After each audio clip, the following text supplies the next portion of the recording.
Constituency. Who's a parliament there? Makwan kakra. And now the Nina question. And one thing and one. Now I am very busy. Me just am quite politics. So politics me dey aswa. Me yama why was one who say? Oh yes. And no. Yes. And no. Me kokro metrato. Exactly. Yes. And spirits and any energy no kosa. Bones a constituency for no bibia de da kwem. Exactly. Constituency boko. Ma wo se wakwache wo ho pa. Nyamna do. Ani aba ma memfa kwanye wo na menchia. O mampani odi ade bi ba ya from the reset agenda. Okay. Ade na practical pansam and o say me hihye ne ye. Reset or reset Ghana. Okay. And obi anim say yes reset the enya ade ada form. E ade edin but onya kasa obeye no de.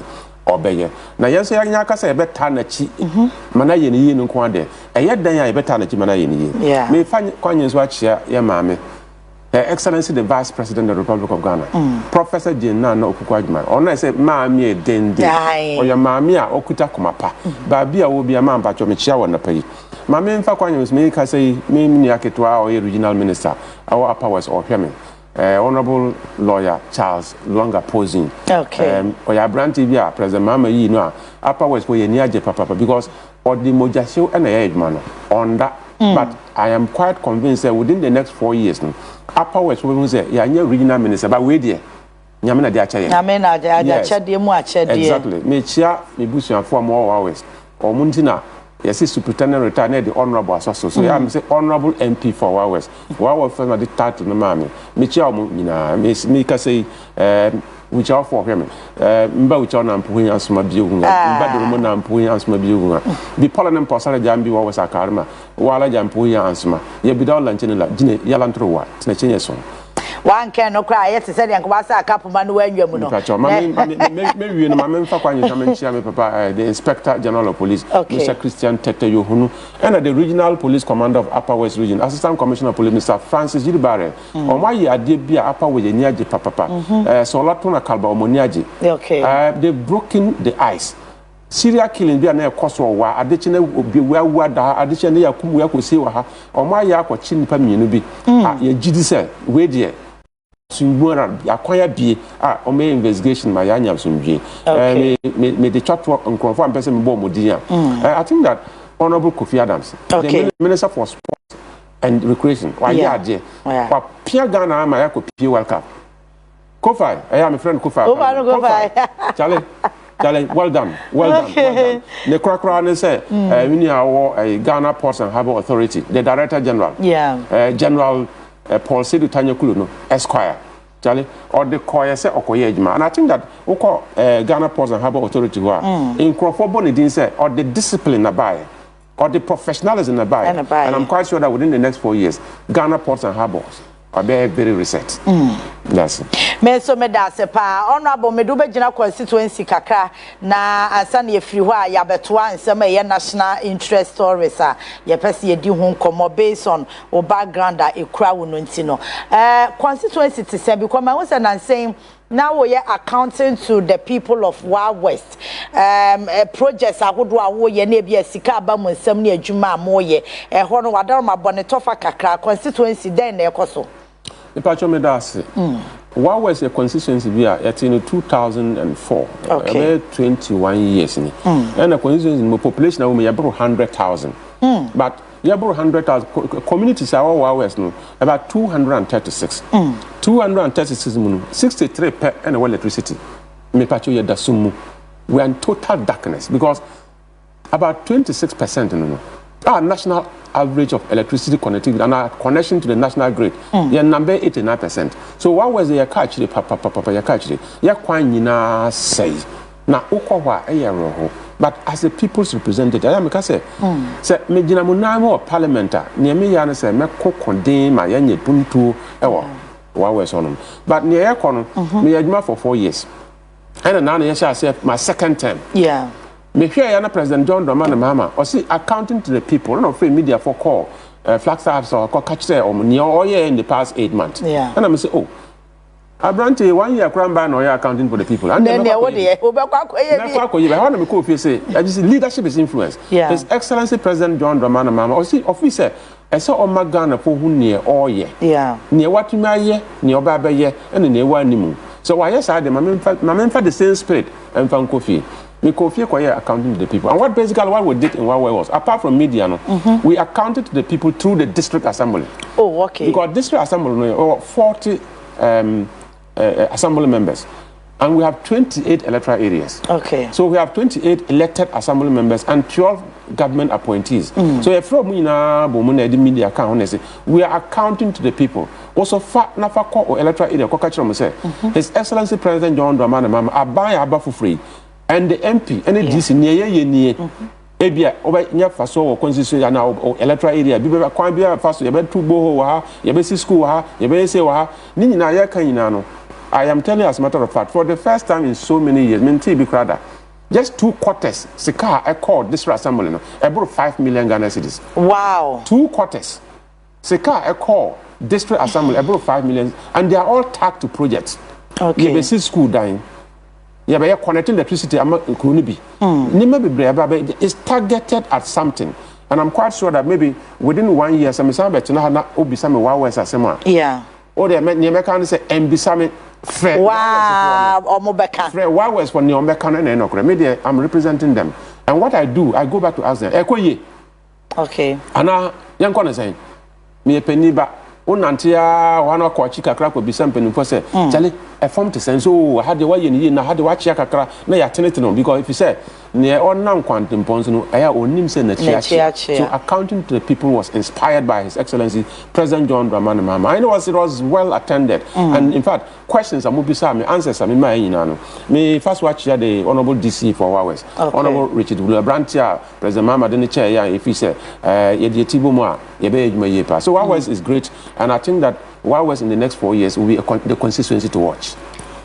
Okay, nature say nyame be boye na the year koye ni manim say komode ye be di bebre, but after be 1 year eko 2 years no and komode be different. Ya no no me ba me ne ono abotira say medical be phone lines na ya fa phone lines calls in everywhere west and san ye beto an komodo so na ya to so all right enti na yamgo hu de ekoso ewo wa west no national issues so de dodo na ya na me no no abuhia me base more on security because of the background ekura no but anano pe me pese me de abasobode kase mu odin e de ma honorable Peter Lanche no honorable wayade ye hwe wo participation wo modern ma wo boy time I see and tokwesi wo gbenyiri nyesa na ye ka no gbenyiri wa mecha gbenyiri honorable bo ne homodin ye pa and then memema na chechire ye mu kakra ne ahu asem no bebe ye kofri ba ye bebe o mako am na dru sese no de en wo mo je ne nyina no obeka ba de di kan no wo se de abasobode ma na ye magana fo hu adwumaden a wo ye na ye hu ekwan ya befa so appreciate because obi ya de na wa appreciate na next time kra no won't be for commitment enkoye biem and it Ghana for ye beka so no abo wa ya de nyame hira o ye da wase papa na mesre o sa asem no eye den me never patch me dase eye bibi me patch STK is one of the districts in the Savannah region of Ghana. Okay. STK a district here, very, very peaceful. There's solar tuna kalba. And a bomb friend STK. Okay. MP Oho, me ankasa, me brapeni ba, friend Honorable Andrew Chiwite. Yeah. Andrew Chiwite, a MP for STK. Now, in some shashan kitten, ye social media, in Crawford Kasa, where did we attempt, we are to say, but in never catch us a assassin. Okay. And I uti edini nswa. Edini is very clear. Gonja land. When you know Gonja land. Okay. So, me are honorable MP for Bole Bamboy. Alaji Suleiman Abaka just say, it is a fact, sir. The ownership of land in the Solatuna Kalba area and in Savannah region, Gonja for. Okay. And no, a fact be a yan church. It's just there. And ultimate man. But Ekoban is saying, unu say nipa de obi ne yire kra ware a obi ne ma ware ma wo be enum ma wo be nsia emra na mo du kra bitime wo be du the same oba na oba na one day oba na ntokwasi wote nsam na oba ne ka wote obra oba ma ne di bro oba yi na wo bisa say nti mo aware awo mba amoma ede na omosua e wo mo ede pa na omosua firi mo ne na emu ye. But at the end of the day, ya da bia na me ka say obi abu na ira ma ni kra oba ka say moja na ja copy police station we wura mu after 1 year oba shia oba na onyim say hey akosia na hey na ti say o san ware bi o da bi o me ware yo me kunura nti wona na nyam ni say ai nti ntokwa no so bibia to atwa ndi wo koye third party ntokwa no manga wadane waniawu so sometimes it's like that say for and I before lobby for ni gonja for anya kasa kakra I mean etwatwa I am quite convinced say yaw da suwom mesre me ameka say minim say the overlord of the Gonja traditional area na Gonja lanankasa yagbonra orankasa ne command to ne yem on percent ne say na sase so basa ye be basa bole wura mi papa on minjin say oda ultimida so la wura tuna wura kalba wura konwura omo nyina ye so disturbed and that is why I didn't see and within 3 days with my experience ma kwatena da force aminim ne your friend conflict minim ne senate ma kwatena Sudan South Sudan ma kwatena Liberia say conflict eba o tisent na onimu say opeja wo kakra because e paya wo conflict I take you 1 day no it will take you 1 year to restore sanity.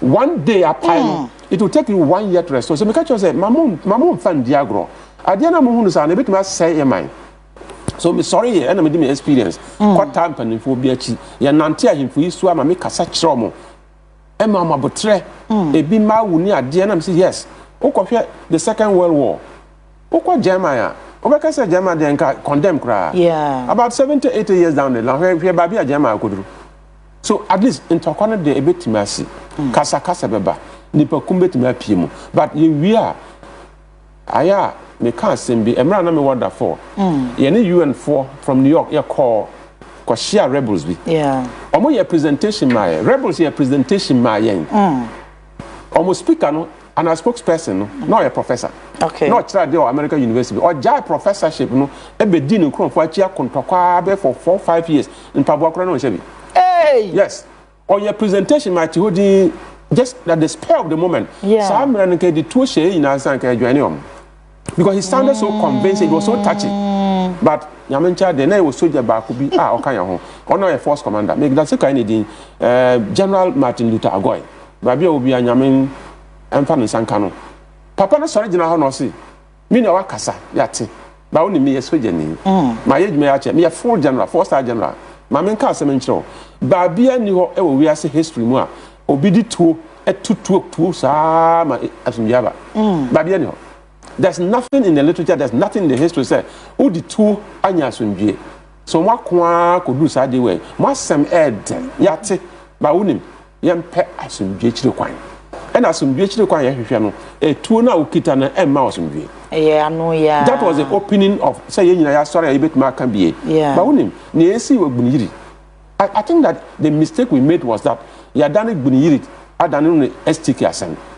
Gbuniyiri anya asem a just zero it at that Gbuniyiri for na kontokwa na nipa wo mu a eye Gbuniyiri asem abrante bi bo nyum bi me tane anyum no ma ya bebo yes o say hwe ade ya si Gbuniyiri metimi kras minim ho hwe enso mafa ho awu mafa ho atowuram e ma ne memra dwane obewu sa akokora bi adwane akogina baabi oni baabi a okọ ma betina over 100 years me dwane akwahe mini baabi ko na nipa ya mobo okọ police station ho e was ola ko hu maba woni mrante ma enkola ene ma mu gu hono a obi say kwan ben na be fa so say ya na be no nyame ncha de say His Excellency President John Dramani Mahama ono angasa fi Savannah region Savannah region fi so fi say yemre nie o sa 4 years yemre nie wenchi to wa road yemre nie sola to Fufulusi road yemre nie entokwa na de be jano kwan ate ye the sky bar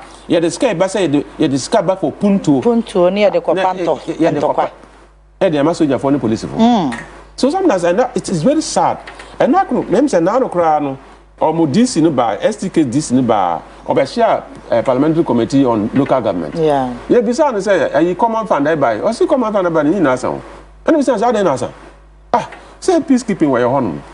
And I say say me catch them. From day one me catch them. Say mo ahwe ni ya for the 4 years sika be ba nyina dey be kwa kwa so Japan police for. Because a person. Yeah. So you need to sacrifice and spend money to get peace. So don't start it. But maniaje, na memfa kwanye os na menchia yagbon the overlord. Steps are more put in place. Boleura steps are more put in place. Solaura, Tunaura, Kalbara, Omunina, and the elders of the Breford lobby community. Yeah. Steps are more put in place to patch up and bring back unity. I'm so excited, and I hope that in the next month or two, Sola, Tuna, Kalba, the Bole traditional area will be very, very peaceful. Obi a bit ma kona fuma kwa yene juma. Obi a bit ma be in the store. Now a branch and our boy, in fact, uti enyum na minimum hwe enso obi akwa woni mako. Ana wati ba bia meeting free. Yeah. Akotere kwa wini mako na ponchira niti un free. Can you imagine?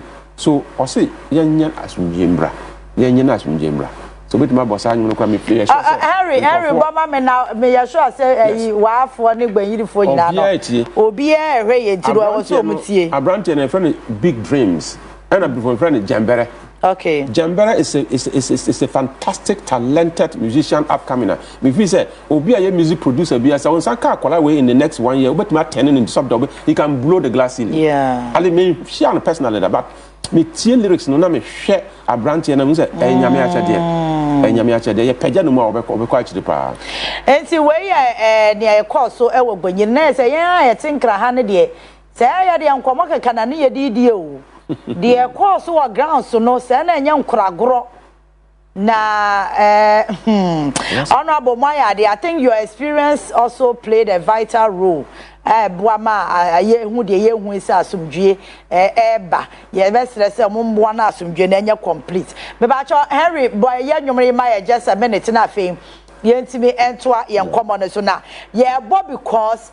Kasa no de born nyomo yes wo pese wo kan asem kire obi na nipa ne te wase yia fa ne kasa the mother tank fa kasa kire no enti me ne je nyomo no ho because abrante no wan fa chi kasa ne toy wo de no noa krom wa kasa onim se the car ye nua no mo wo gbanyiri ebete na se no ma hu hia se omonom asumdwe hu ensuo no eno eno de eto nyom nti ema enyom no uti a menti ase de but you could see the actions the way why emotional ni nyina no speak volume nti sa wo san te kasa na se de na e complete me ba cho wo de tie enyom ne yemra sisi a ain't go to our text messages done text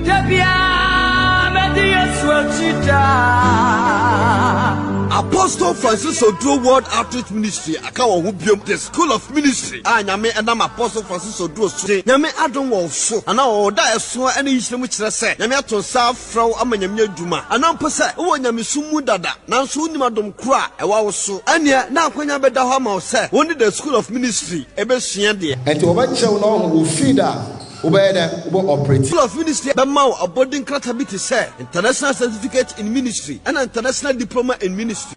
Start the training now. Evergreen memories. Wow. We can those days in Fantipe. Abraya buffer for now parenting edi omo enkwada eba. Ijina wan kono na me put some for say. Ana ebe but an check. We bonded as colleagues at the dining hall, the dormitories, classrooms. It's just said, but the question is, hey, now squad you were here, or like were here, Floozy, any boys in here, where you stay, we are school, we are buying the coin, university. Kasa na se no ye ne yenua be ma ne be ya adwen na ye nyina ye nkamom na asumdue enye den emra. Okay, so quick one, honorable, away from Gweyiri ne ehun issues. I know say nyame adom madaro masundwa ba hwedie ye be sere ye nuanom so mo wo se ne asibia ye ntia ye ho ase na ye ma asundwe enye den emra. Okay, honorable, yeah, sure, mining and security home command or pay ya. You be fan no eku, you be fan no bit by bit, and I say issues ni na you be fan bako. The kind galamsey a fighter ya so much on mine. Yeah, queen. It was security implications. I said we are 9 months or so. What a huge question.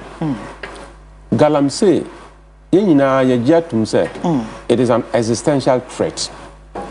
A say mine, a bit more Gugana. Ya can't once for the past 8 years. And a yamin charge is Excellency President Mama Baba. And I say, near the no cano, ya dear hoarding better actually, ya dear sick of a shim, ya dear yan some bebwa. Galamsey no dear, I say yako. Now only maybe. The truth of the matter is that so all landings is here. Gold are ye the reserve in Yinano. But Mark has a baby in Africa, Gold Coast. So, many a penny, and I say, me papa, the former president, President Anadranko Kubado, or say, yet discussing a comedian. No crown is a Garnak assassin and Cassa at das castle. Nyankupo de Achayan. But I didn't discussing a comedian. Yet, Sabi. Nyansa fufrobia ese ekohwehwe yenya ena ma ye ho akire yen president mama ba no so o yentimi ntina sika so my comment yen but eno so nkire say yenja na galamsey say ye mine. So the two things is that me pacho sika kokko no de nyame de ache yen sika mua say yenya na ndima o ma na nka say entumpom but say ye pesika kokko ye say o man ye say japade ye say cocoa farms ni ade ne de yetimi ko to railway line na gu sa ade ne de entimi mbaso. So how do we do it? You see, the truth of the matter is that say o ka kire mrantie over 2 million say monjai sika kokko no hwehwe a na che say o pa kire mo say uni vision. Then what we need to do as a country and one president mama ye me pa cho regularize the system, train people. So responsible community mining project I can once me call me constituency during my thank you talk. Our branches original share my name beside my question. Basically, I can't answer the question. Or see, honorable, show him team. People in Chehua, just about 3 miles away. It's very close to my home. Me pacho Galamsey site. Oh, their friend Galamsey. I check. Yeah, 2 didia. I check and so the put me boy and police va be boy ya say illegal mining me pa one who river be a be ho me see dabi o one who forest be a be ho me see dabi so bro na mo bro na say and I must say community man that be na mo dey ba mo bro na me regularize train us, let's do mining in line with procedure en say asase en say nsuo pass kana de na anya e ba sa e be boy. And President Mama is very committed in ensuring that we bring some innovation into our mining sector, very particularly at small-scale mining. Okay. So there's our innovation within the small-scale mining industry. That's a mrantie over 1 million. What we are providing within the small-scale mining environment, we have done a lot for ourselves. But if you think that, okay, say assassin, I didn't know assassin, they don't have skills. I didn't know assassin, they don't have support. Yeah. So if we're able to regularize it and make sure that in Cronford the right thing, Adam Pacho, Ashanti gold, Omuntu gold. Omuntu. There are a lot of middle scale and large scale gold miners, and your gold nano Omuntu. So what procedure do they use? And we are small scale mining. So just reduce the procedure to the small scale mining level. Now who say me Pacho small scale mining? So most Omuntu gold no in line with the procedure established, and we enforce the laws. Enforcement, who say, hey, Master. Oh, yes, small scale miner. Nasa oko fumra. Ya dobe famra kwamu. At the end of the day, people were excited to do the right thing because you have best practices from various mining sites. Ubet me actually say one way near oye. And now me catch you say, Emrana ya dada and say one village one dam no. Inka the one village one dam ko a mining site. Emma, every community we have a small dam. How may you see at their washi gold. You don't. After some time, there is a chemical you can use to refresh that water. I'll be poison to society. So you have all these innovative steps.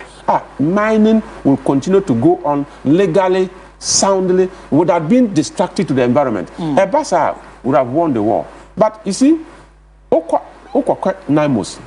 Namos, I salute the commander. Colonel, I salute you and your deputies. Good job, good start. But you know what? Listen to me.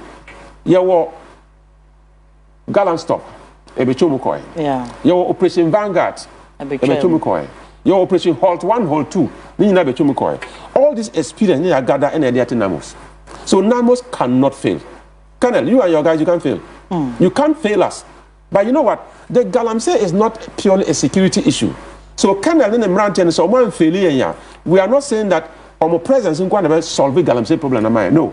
Their presence will bring decency, it will bring discipline, it will bring a conducive environment. Then cover policy, miners and say they will do the right thing, follow the rules and regulations, and not destroy our environment, get the money, of course, and we'll use that money to develop our country. And gradually, people who say, oh, you see, I have a Gold Coast, and the sister done in Ghana. But you done in Ghana gold in the Ankoy.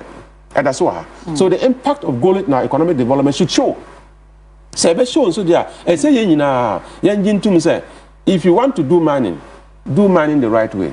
If government wants to allow mining and ensure that those who are allowed to go into the mining industry, they are professionalized, they are trained, they are cultured, and the enforcement system should be tight in such a way that periodically monitoring and evaluation may cause someone who say, oh, I'm sure that within the next 5 years, even the river bodies will speak for us.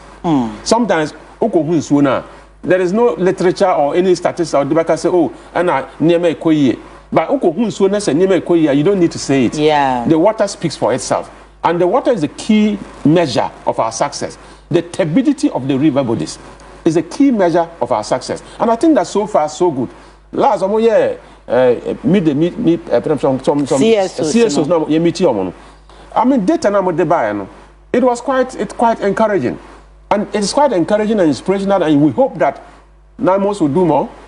The Minister for Lands and Natural Resources, Honorable Kofi Boa, on that. Because I know that he intends to get the record straight. He intends to get success. He intends to write his name on rocks, not in the heart of land. So what he's doing right now, saying and let's make it that this is a national fight. Okay? Let's depoliticize the battle against Galamsey. Let's take away our political lenses. Now, who say Okoto board na yesi metals wom na make room me patchos our board no yamfa party card nkoto. Yeah. Okoto a una okwakoto board. Okodi na yare a una wo yare. Hospital for kra udu was yare bia bakra yenhu bi krada. Yare hu bi da no bekwa ju wadru. Adru ni ho. So gradually all of us will come as a people, as Ghanaians, and show commitment to the cause that His Excellency President Mahama is saying that I am committed to the fight. One thing about President Mahama that I want to say this morning. President Mahama simply no kasa. Ofiana ni obetino woni beje. Pack eno to nchen na hwe no. Near one thing now, the body language be communicated to you. You realize that the gentleman is a very honest guy. He wants the good for Ghana. He has a very clear conscience. He's committed to the agenda of resetting this nation. So you listen to him, he's a communicator. You listen to him, you'll be impressed. But what you have not heard is what he has not said. And what he has not said is so deep. Sometimes it comes out through his body language. I'll be able to say, no. Abrantewe, Senyami and Fanamba, in Kagana, Minimba, but I'm sure that in the next 2-3 years, His Excellency President Mahama's vision of ensuring that successes in our battle against Galamsey will show even in the turbidity of the waters. And gradually, we'll try to reclaim the lands. And mining will continue. Ashanti gold will continue. Takwa gold mines will continue. Small-scale miners will professionalize. And gradually, this country will benefit from gold na nyankopon dia mayeno. Will benefit from it and not destroy our environment and destroy our cocoa farms and do things that are so dangerous to our own existence. And I can say it is an existential threat. If it's an existential threat, it's not threatening a party, it's threatening the nation. And Ghana na wanting or tea party.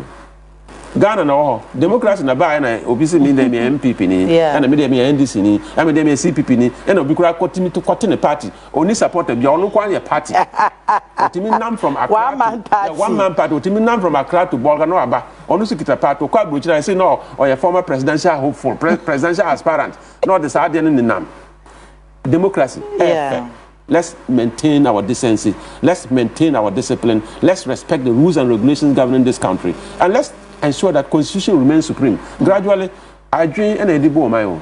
The collective capacity, the collective mental capacity of Ghana and Babi Ajina. Yeah.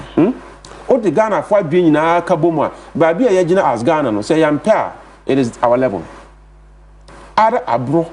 And I say, Yampere committee to the cause of nation building. If not, if we commit ourselves and all of us put our hands to the wheel, in the next 2-3 years, you will see a turnaround of this country. You know more about Canada, America, people come on and they don't want to go back. Obi to me believe 1 month, but not Ghana, Odi Banko Kakra, Odi Kongonde Kakra, Odi Fufu Kakra, Odi Tozafi Kakra. This is not to do. Say, Minyan Kamisankobium. Yeah. Minyan Kamisankobium, but you see, or here Pamo better than on Johnny. Sanyami Aduma. Dachi, and check with the leadership that we have now in the country.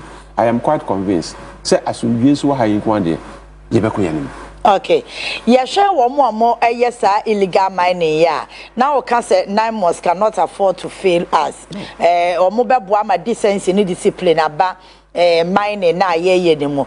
Here is the case and comfort do na you mbechi omo na drugs ehye omo ho omukite tuo sanye ma no ne nsunsuanso what saying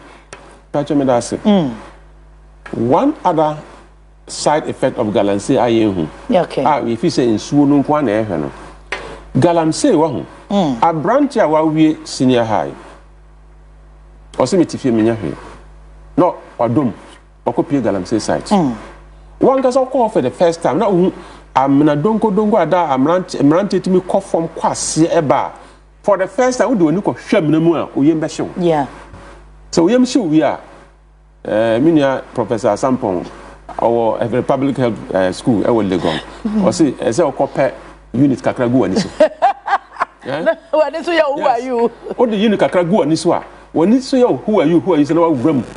Okwa nyebe CBNC boys are bread so okwa 2-3 times ba na say why addicted so that be also like you pay unit kakra gu ani so na okwa at the end of the day you are becoming a drug addict so that's one angle and apart from that Galamsey side is a violent environment everywhere in the world Galamsey side and illegal mining side violent environment because the patch sika na ho to protect money they are willing to protect the money with everything that they have obit me call ebia concession where na mrantie 10 aba me pa jom free anko o wadan yes say mun free ha say mun free ha wachina mun huni ye ya na mo wonu no mun system mun pack and leave this concession meanwhile concession what did you want about 2-3 months obi aba say sisa onyama ko hwe wan ko na adichi a won omo ba me bro ma won kan say yes who two abeka say 7 na force yaji okay they use force. So at the end of the day, you also have to protect your concession. So you also have to get armed.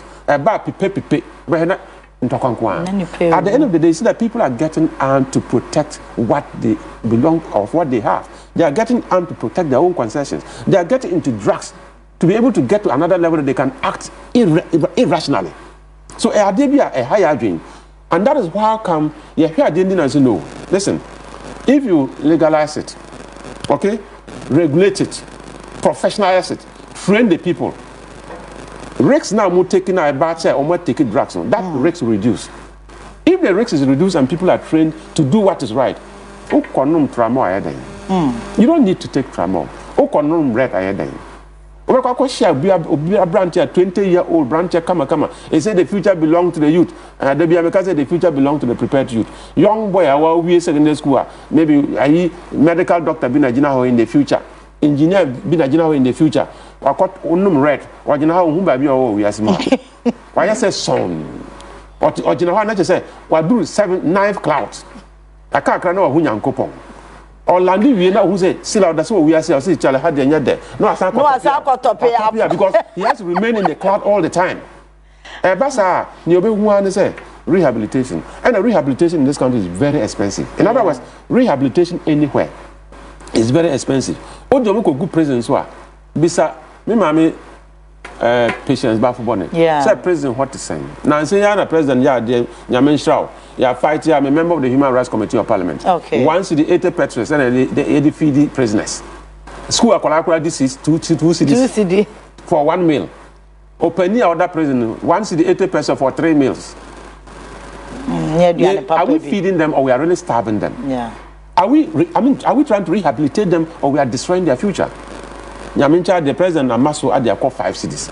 Says Kanisha say ba kakra they will supplement that with Omankaza prison farm near there. But what is important in prison is the rehabilitation. Yeah. And that's why some of us we are even proposing say constitution but ya na echro you bet master